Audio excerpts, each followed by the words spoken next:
সাগর কি শেখায়? বিনয়ী হতে শেখায়। কারণ সে অনেক শক্তিশালী এবং প্রচুর সম্পদে ভরা। এই সাগর এই পুরো এলাকার বা পুরো দেশের কোটি কোটি মানুষের রিজিকের উৎস। এই সাগর, তার ভিতরে আল্লাহ রিজিক আছে, সম্পদ আছে। অনেক সম্পদে পরিপূর্ণ থাকার পরেও সাগর খুব শান্ত, তার মধ্যে খুব উদ্ধত অহংকারী আচরণ দেখা যায়।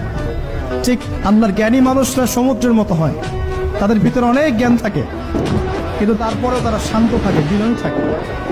যাদের ভিতরে সম্পদ কম তাদের লাফালাফি বেশি। কথা বুঝতে পারছেন?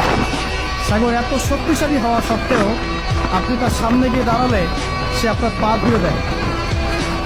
আল্লাহ বিনয়ী মানুষরা এমনই হয়, অনেক শক্তিশালী হওয়া সত্ত্বেও, সম্পদশালী হওয়া সত্ত্বেও তারা আপনার পা ধুয়ে দিবে। অনেক শেখার আছে।